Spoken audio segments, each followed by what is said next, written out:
Aleluia. Graça e paz, povo do Senhor. Amém ou não amém? Que bênção. Estamos aqui reunidos mais uma vez na presença do nosso Deus. E eu tenho a plena certeza, irmãos, que o Senhor, Ele tem feito grandes coisas e vai continuar fazendo. Amém? Antes de compartilhar uma palavra com você, eu gostaria de compartilhar com você o aviso de que está chegando o nosso encontro com a graça. Amém? Será nos dias 15, 16 e 17 de abril. E o encontro com a graça não visa, na verdade, ter nenhum lucro financeiro com relação a isso, não é? O encontro com a graça, na verdade, é um trabalho que visa compartilhar dessa palavra de Deus com as vidas. E o nosso maior desafio é porque nós levamos as pessoas para lá, para uma chácara, e nos responsabilizamos pelo seu translado, todas as refeições, café, almoço, janta, e não cobramos nada do encontrista. Amém? Nós plantamos essa semente, para que essa semente ela seja multiplicada. Então você pode ser alguém que vai também plantar essa semente. Você pode participar desse encontro de forma indireta, né? Mesmo que você não esteja trabalhando na equipe que vai estar lá, servindo, você pode semear. Você pode ser alguém que vai abençoar e que vai dizer: pastor, eu quero abençoar. Quanto custa uma pessoa para estar ali?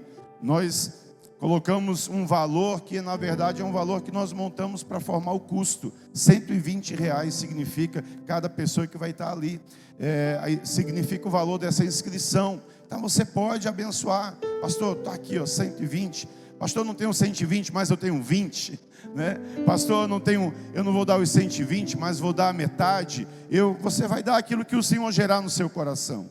Temos uma equipe que tem trabalhado e Deus tem provido muita coisa. Amém, amados? E eu compartilho disso para a igreja porque você precisa saber. Isso é uma prestação de contas, isso é um relatório.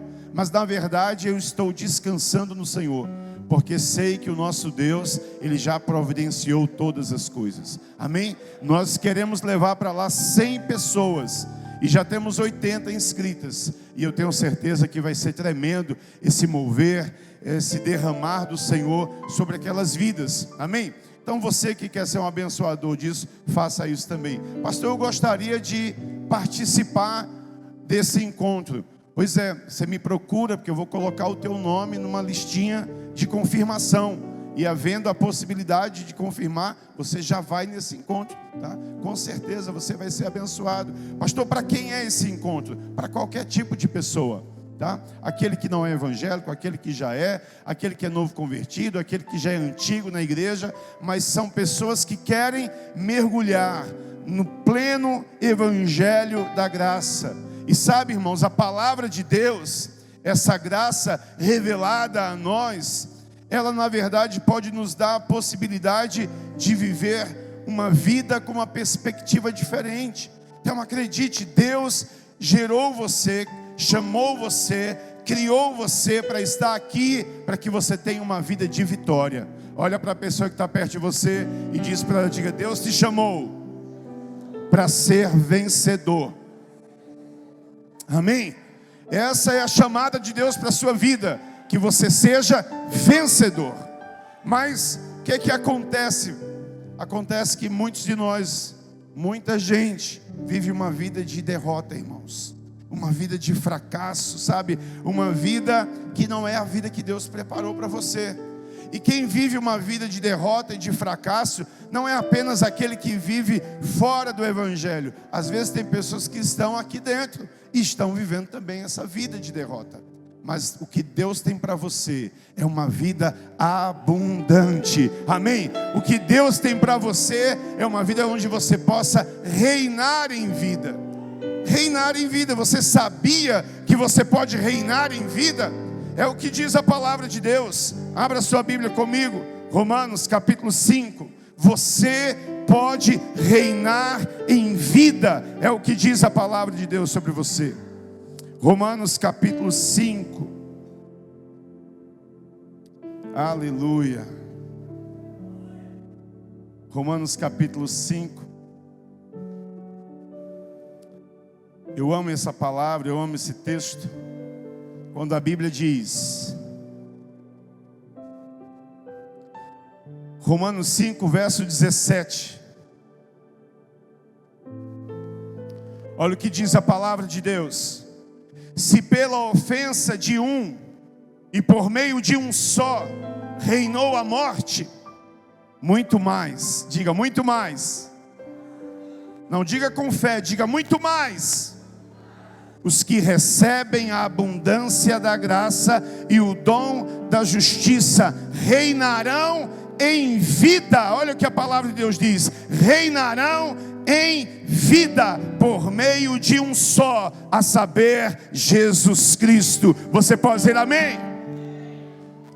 Então, esse pequeno versículo, te convido para que você em casa possa ler o contexto dessa palavra. Mas esse pequeno versículo aqui, versículo 17 do capítulo 5 de Romanos, nos traz tanta revelação, irmãos.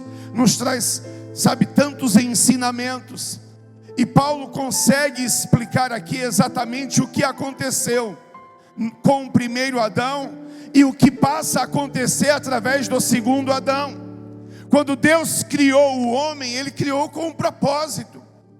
Sabe, o que a Bíblia diz a respeito dele mesmo, a respeito do nosso Deus, dizendo que o nosso Deus, Ele é Rei dos reis. Quando a Bíblia diz que o Senhor é Rei dos reis, quem são esses outros reis que a Bíblia está falando? Quem são? É a Rainha Elizabeth? Hein? É o rei da Inglaterra? É o rei da França? Quando a Bíblia diz que o Senhor é o Rei dos reis, a Bíblia está falando a seu respeito. Ele é o Rei dos reis. A Bíblia vai dizer em Isaías que o Senhor não criou essa terra para estar deformada. O Senhor criou essa terra para ser habitada. E nós até criamos uma imagem, sabe, deturpada com relação à terra. Dizemos que aqui é o inferno. Dizemos que essa terra está acabada, está destruída. De fato, a Bíblia diz que o Deus desse século está dominando, está governando o mundo. Mas o mundo que Ele governa, na verdade, é o governo, é o sistema desse mundo. Mas o Senhor não entregou nas mãos do diabo toda a terra e a sua plenitude. Toda a terra e a sua plenitude pertence ao Senhor. E Deus, quando enviou você para cá, Ele enviou você para cá com um propósito, para que você pudesse compartilhar, transmitir a influência desse rei, os ensinamentos desse rei, o propósito desse rei, porque tudo pertence ao Senhor. Toda a terra e toda a sua plenitude pertence a Ele. Mas o homem momentaneamente, eu diria, talvez não é a melhor expressão, mas para você entender, o primeiro Adão momentaneamente ele frustrou os planos do Senhor. Algo que poderia ter iniciado no Éden, não começou no Éden, na verdade, só começou através do segundo Adão, que é Cristo. Então, por causa da ofensa de Adão, por causa da ofensa do primeiro homem, reinou a morte. A Bíblia diz que por causa dessa ofensa, reinou a morte. E que ofensa foi essa? A ofensa da incredulidade. Porque o homem, ao invés de acreditar naquilo que Deus disse, ele preferiu acreditar naquilo que o diabo disse. E Deus tinha dito para ele: olha, filho, crescei e multiplicai. Eu vou conjecturar aqui, mas como Deus visitava ele todas as tardes, eu posso imaginar o Senhor contando para ele: nós criamos você, Adão, segundo a nossa imagem e semelhança. Nós estávamos, sabe, vivendo fora desse tempo, na eternidade. E nós estávamos vivendo em comunhão e decidimos formar o homem. Eu estou conjecturando, tá? Isso não está escrito exatamente. Eu estou imaginando, sabe, que tipo de diálogo poderia ter havido entre Deus e o homem ali no Éden. E ele disse: olha, nós criamos você com um propósito. Queremos que você cresça, queremos que você domine. Nós vamos te dar autoridade, poder. Sabe, agora olha, você pode comer de tudo do que tem aqui, só não come da árvore do conhecimento do bem e do mal. E o que é que Deus estava dizendo para Adão ali? O que eu quero de você, meu filho, é uma vida de dependência.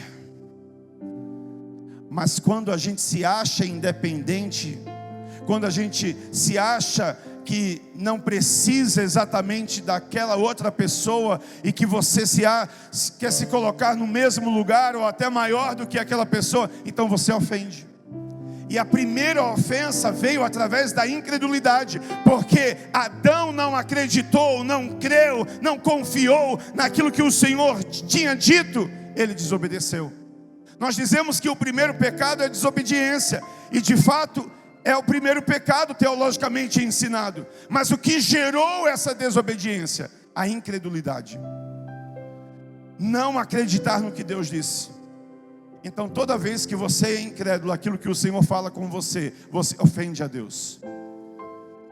Você ofende a santidade de Deus. Você ofende a essência de quem Ele é. Porque Deus jamais vai mentir ao teu respeito. Deus jamais vai dizer a você algo que Ele mesmo não possa provar que é verdadeiro. Porque a essência do Senhor é a verdade. E aí, por causa dessa ofensa de Adão, a Bíblia diz que reinou a morte. E por causa da incredulidade, o homem pecou. Por causa da desobediência do homem, vieram sobre ele todo tipo de mazela, irmãos. Imagine, olha para a humanidade que você vê hoje. Olha para aquilo que nós entendemos que é obra do homem. É coisas que os homens estão fazendo. E a gente vê cada absurdo. A gente vê pai que mata filho, a gente vê filho que mata pai. A gente vê roubos descarados. A gente vê tanta criminalidade. A gente vê, irmãos, tanta mentira, tanta hipocrisia, tanta coisa errada, sabe? Mas Deus não criou o homem para isso. É a morte que está reinando. É a morte que tem reinado. Mas o Senhor restaurou o nosso tempo e restaurou essa humanidade, porque Ele não desistiu do seu propósito. E a palavra do Senhor diz em Provérbios que o seu propósito vai prevalecer. Sabe, você tem até planos, mas é o propósito do Senhor que vai prevalecer. Adão, ele até imaginou, ele caiu na conversa da serpente, porque a serpente disse: olha, o que o Senhor te disse não é nada disso, Ele só não quer que você seja igual a Ele. E aí ele mentiu, ele iludiu Adão, porque na verdade o Senhor já o tinha criado conforme a sua imagem e semelhança. O diabo levou o homem a ser tentado a ser o que já era. E hoje o homem peca tanto para ser o que não é, para ser na verdade o que Deus não projetou para que ele fosse. Mas quando nós encontramos a Cristo, irmãos, esse problema é resolvido. Então a Bíblia diz que por causa da ofensa de um e por meio de um só reinou a morte. Muito mais, irmãos, muito mais, preste atenção, não é algo que dá para a gente comparar, nossa mente não consegue dimensionar. Olha, nesse mundo existe todo tipo de ruindade, de mazela, de coisas ruins. A gente olha para a humanidade e não espera nada de bom, porque ela está dominada por um governo, por um sistema maligno. É o que a palavra de Deus diz. Ele reina sobre tudo aí, Ele governa sobre tudo. Ele fecha a mentalidade dos incrédulos para que não enxerguem a luz. Ele cega as pessoas. Mas existe alguém que é maior do que ele. É isso que você tem que acreditar, irmãos. O nosso Deus, o nosso Cristo não é alguém que vence o diabo aos 49 do segundo tempo. Não, meu irmão. Ei, o diabo já é derrotado. O diabo já é um fracassado. Ele sabe disso, mas ele fica atormentando você. Ele fica tentando te tirar do foco, porque é você que precisa consolidar essa verdade na sua vida, de que também em Cristo você é mais do que vencedor. Mas ele já sabe que perdeu. Mas como ele sabe que você não consolidou essa verdade na sua vida ainda, então ele te ataca o tempo todo. E olha, muitas vezes no que se resume a vida cristã.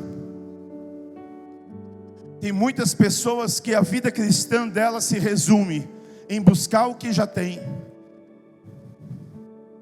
em ser o que já é,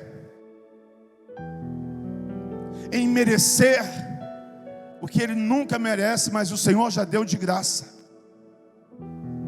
E a gente fica igual o povo de Israel no deserto, que podia conquistar a terra de Canaã bem mais fácil, mas teve que ficar dando voltas no deserto, voltas no deserto, voltas no deserto, porque você faz do deserto a sua morada. Mas deixa eu te falar uma coisa: o deserto não foi o lugar que o Senhor te chamou para viver. O deserto é lugar de passagem, e essa passagem pode ser o mais rápido possível, só depende de você. O deserto é lugar de você apenas passar, não é lugar de você viver, irmãos.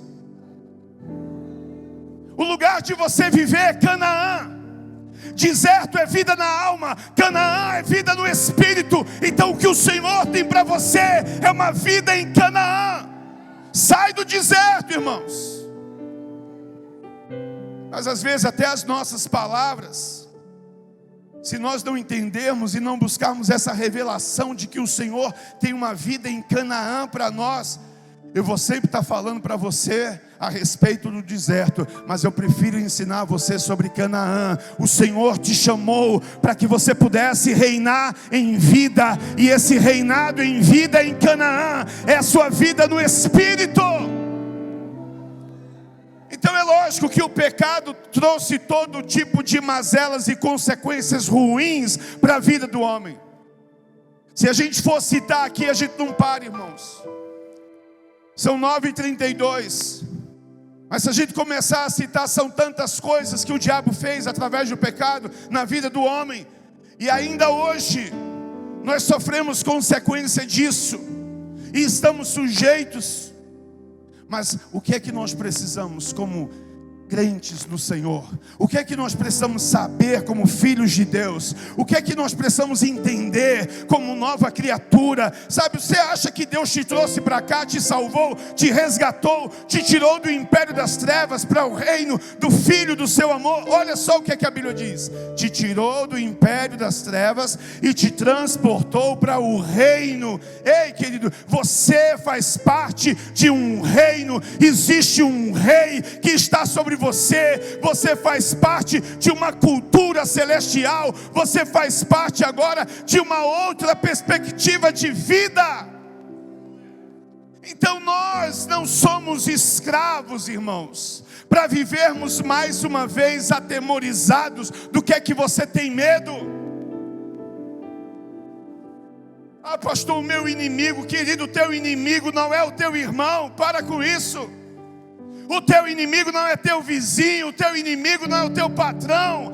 Ei, o teu inimigo é o diabo e as suas potestades, porque a Bíblia diz que nós não lutamos contra carne e sangue, e sim contra principados e potestades. Mas o que é que você sabe sobre isso? Misericórdia, pastor, então a coisa é pior do que eu imaginava, porque eu pensava que era aquele meu vizinho incrédulo que não gosta de crente. Aí eu pensava que era fulano da minha família que não se dá bem comigo. Aí eu pensava que era aquela pessoa que olha de cara feia para mim. Para com isso, acorda, vamos crescer. Você faz parte de um reino, você tem um rei sobre você. Existe uma cultura que você precisa aprender, existe um estilo de vida que você precisa viver. Então não é só ler esse versículo e o Senhor nos diz aqui pela sua palavra que muito mais agora aqueles que recebem a abundância da graça, o dom da justiça, reinarão em vida. Amém. Eu creio que isso é lá no futuro, na glória. Não é hoje. Deus tem um reino sobre a sua vida hoje. Você pode reinar hoje. Deus tem abundância para você hoje. Agora aprende a viver isso. Não vai buscar o que você já tem, não deseja o que você já tem, não precisa se esforçar para ter o que Deus já te deu. Você precisa aprender e desfrutar, querido. Você é filho, e filhos reinam. Você é filho, sabe por que é que você pode reinar em vida? Porque Deus te fez filho. E filho reina. As minhas filhas reinam lá em casa. Quem reina é elas. Às vezes eu penso que quem manda lá sou eu, que a moral é minha, mas quando eu vejo que quem está reinando é elas. E lá só é mulher, esposa mais 2 filhas. Quem reina é elas. Sabe por quê? Elas não precisam ficar atemorizadas, sentir medo, viver como escrava, pedir pelo amor de Deus. Elas não precisam ter que pagar um preço para ter alguma coisa. Elas são filhas, o que eu tenho elas têm, o que eu posso elas podem, o que é meu pertence a elas. Isso é relacionamento de filho, irmãos. Seu filho não pede a você para abrir a geladeira. Se tem um bolo na mesa, ele não pede a você para cortar uma fatia, a não ser que você já tenha dito que é para as visitas. E mesmo assim, até avisando, ele vai lá e você: menino, tira a mão daí, que isso é para as visitas. Porque filho tem autoridade, tem autonomia, tem ousadia, tem intimidade. Mas nós não vivemos, a questão é que nós não vivemos como filho. E a ideia de não vivermos como filho é porque também temos dificuldade de enxergar a Deus como pai. E tudo isso gera um problema para praticar o que a Bíblia está dizendo aqui. Muito mais agora, meu irmão. Ei, se lá fora, se no mundo, se a sua vida antes de ter Jesus era ruim, Deus te transportou para cá para te dizer que muito mais agora, muito mais agora, muito mais agora, aqueles que recebem a abundância da graça e o dom da justiça reinarão em vida. Então qual é o problema que você está enfrentando? Pastor, é financeiro. Massa, eu não quero nem lembrar que ele existiu. Ele encerra amanhã, viu, pastor? Amanhã é 31, o senhor pulou. Dia 1 é sexta-feira. Ah, pastor, o problema é emocional. Estou vivendo um trauma no meu relacionamento.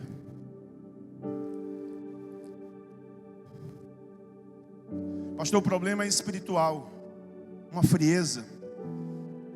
Não tenho vontade de orar, não tenho vontade de ler a Bíblia, não tenho vontade de ir para a igreja. Vou na quarta do renovo esperando que Deus fale comigo. Mas fora disso, eu não tenho mais vontade de nada. Qual o problema que você está passando? Ah, pastor, o problema que eu estou passando, o senhor não sabe, mas é uma enfermidade. Estou enfrentando uma enfermidade terrível. Ah, o problema é de ansiedade, o problema é de depressão, ah, o problema é de infidelidade, o problema é de prostituição, o problema é de vício, o problema... Não importa, querido, qual é que seja o problema. A Bíblia está dizendo que se você é filho, sabe, se antes de você ser filho, esse problema reinava e dominava a sua vida, a Bíblia está dizendo para você muito mais agora. Você é filho, você recebeu a abundância da graça, você recebeu o dom da justiça. Então, porque você recebeu abundância de graça e dom da justiça, você pode reinar sobre ansiedade, sobre depressão, você pode reinar sobre enfermidade, você pode reinar sobre a sua dificuldade financeira, você pode reinar sobre os seus problemas emocionais, psicológicos, você pode reinar sobre essa situação lá no teu trabalho, você pode reinar na sua vida espiritual, você pode reinar sobre toda e qualquer circunstância.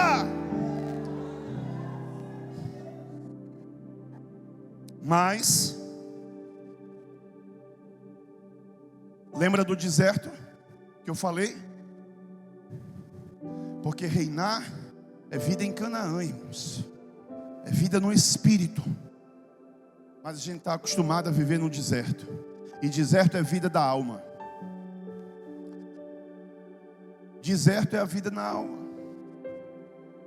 Deserto é viver conforme os seus próprios pensamentos, suas próprias ideias, como você acha, como você pensa. Porque não adianta chegar alguém para você e dizer uma palavra: olha, filho, sai dessa situação, reina sobre essa situação. A Bíblia diz que em Cristo você é mais do que vencedor. Ah, mas você não sabe o que é que eu estou passando. Você não sabe o que é que eu estou passando. Só sabe o que eu estou passando quem passa também. Não é assim que muitas pessoas falam com relação a um tipo de problema? Só sabe o que eu estou passando se você passar também. Mas, querido, entenda, É lógico que para sentir exatamente 100% daquilo que você está passando, talvez realmente tenha que ser necessário alguém passar também. Mas para te mostrar o caminho da vitória, eu não preciso passar pelo que você passa, e nem você precisa passar pelo que outra pessoa passa. Agora, Cristo, Ele está o tempo todo pela sua palavra te mostrando qual é o caminho da vitória. Qual é o caminho da vitória? O tempo todo Ele está mostrando Canaã. Mas quem é que avista Canaã? Quem vive pelo Espírito. Porque quem está acostumado com o deserto, ele não enxerga Canaã. Sabe o que é que ele enxerga? Uma cidade difícil demais. Tem condições não, Moisés. Quem vive no Espírito, quem vive pelo princípio de reinar em vida, ele enxerga Canaã como a sua terra prometida. Mas quem não vive nesse princípio, irmãos, ele não enxerga Canaã. Ele olha para Canaã e diz: tu é doido, Moisés, lá os homens é grande demais, não tem condições, todo mundo vai ser eliminado ali, vai ser fuzilado. Ó, desiste disso aí. Eu não sei onde é que tu estava com a cabeça quando tu saiu do Egito, mas é melhor a gente voltar para lá. E aí, se a gente for conjecturar aqui, a gente pode incluir várias frases que as pessoas dizem hoje em dia. Moisés, tu não viu o que eu vi. Moisés, eu fui lá, cheguei perto. Tu não passou pelo que eu passei. Tem condições não. Mas olha, querido, o Senhor está te convidando hoje a você reinar sobre toda e qualquer situação. Sai desse lugar de lamúria, sai desse lugar de derrota, sai dessa caverna, querido. Ei, sai desse lugar que Deus não te colocou. Foi você mesmo, foi as suas escolhas, foi as suas atitudes, foi as consequências daquilo que você passou a enfrentar. E começa a olhar para o autor e consumador da sua fé, que é Cristo Jesus. Porque o Senhor tem preparado dias de vitória sobre todas as áreas da sua vida. Todas as áreas da sua vida. Mas para reinar em vida você tem que entender o princípio. Só reina em vida quem entendeu que recebeu a abundância da graça e dom da justiça. E é fácil de entender isso, irmãos. O que é graça? Vamos lá, escola de servos, o que é graça? Pois é, abundância de favor imerecido, é o que a Bíblia está dizendo. Muito, mas muito, de forma que você não pode contar, irmãos. Então isso é o que Deus tem proporcionado para você. Mas qual é a sua reação? Sua reação é sempre de querer conquistar, é sempre de querer merecer, é sempre de fazer alguma coisa, porque você mesmo não se sente digno. Ou seja, parece que você é melhor que Deus. Enquanto Deus está te dando de graça, você quer pagar pelo que Deus já te deu. Enquanto Deus já te deu de graça, aí você olha lá atrás, não, o povo de Israel deu 7 voltas e na última volta deu mais 7. Eu tenho que fazer, eu tenho que dar, eu tenho que alguma coisa.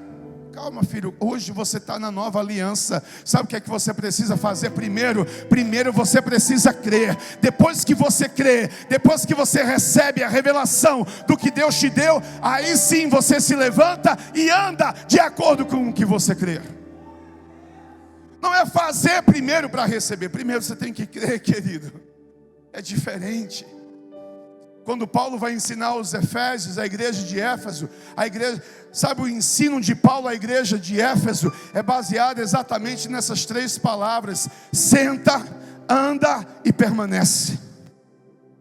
Primeiro você senta, primeiro você descansa, primeiro você entende quem é você, quem é Deus, quem é Cristo, o que Ele fez por você, o que é que você tem, o que é que você pode. Primeiro senta, irmãos. Não, mas o povo de Israel caminhou no deserto. Não, mas Deus está dizendo para você agora: senta. É um novo tempo. Porque o que era necessário ser feito, Ele já fez por você. Pastor, não tem nada que eu vou fazer para receber, não. Tem nada que eu e você possa fazer para receber alguma coisa de Deus. Nada, irmãos, e tu merece nada. A gente não merece amor, a gente não merece justiça, a gente não merece paz, a gente não merece emprego, a gente não merece família, a gente não merece salvação. Tem gente que quer conquistar a sua salvação, fica à vontade, só diga uma coisa: você não vai conseguir. É melhor receber de graça do Senhor.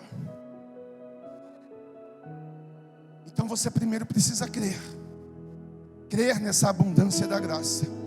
Crer no dom da justiça, irmãos. Que dom da justiça é esse?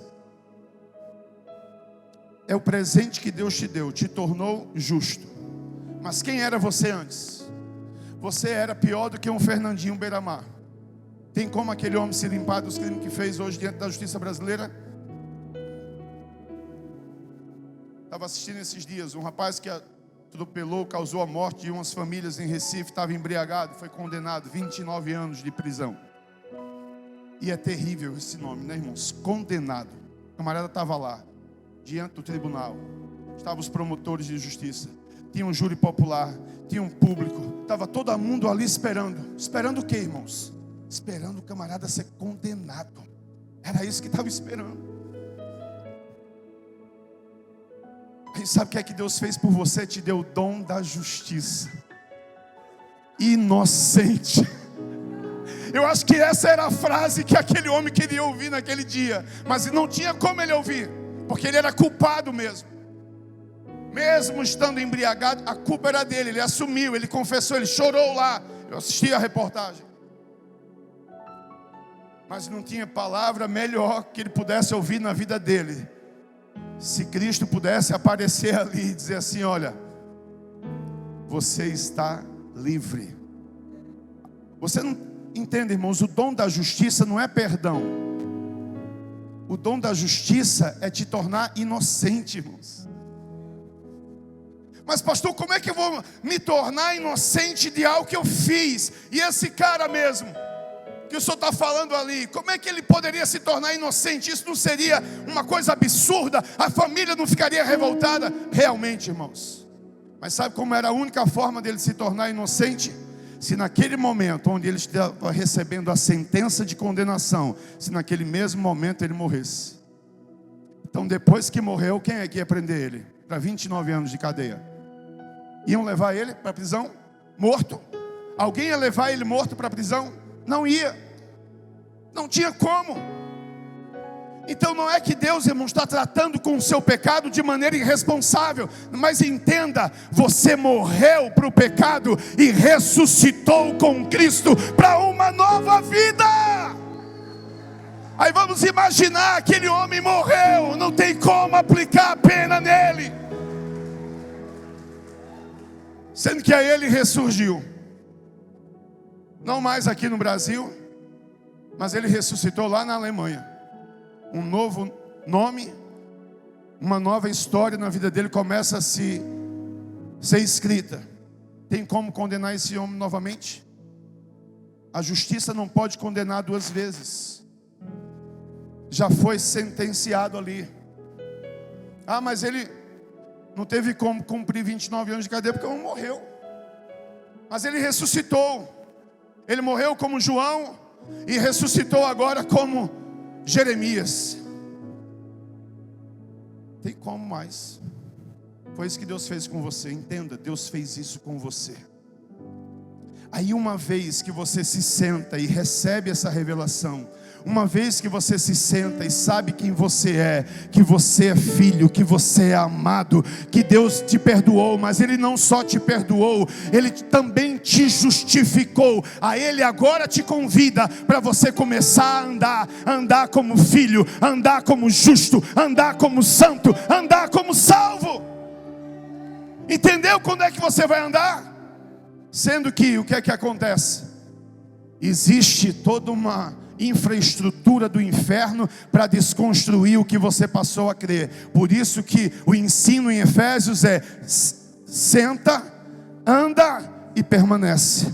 você precisa permanecer. Sabe qual é a batalha da nossa fé? Continuar crendo. Todos os dias você precisa continuar crendo que é amado, continuar crendo que é perdoado, continuar crendo que é justificado, continuar crendo que é salvo, continuar crendo que em Cristo é mais que vencedor. Não, querido, eu não preciso vir aqui te dizer o que é que você vai fazer para receber. Eu só preciso te dizer o que é que você precisa crer. Creia no que Deus diz ao teu respeito. Creia que você pode reinar em vida, porque quem fez isso por você não fui eu, quem te garante isso não sou eu, mas a Bíblia diz: muito mais agora, os que recebem a abundância da graça e o dom da justiça reinarão em vida por meio de um só, a saber, Jesus Cristo. Fica de pé no seu lugar.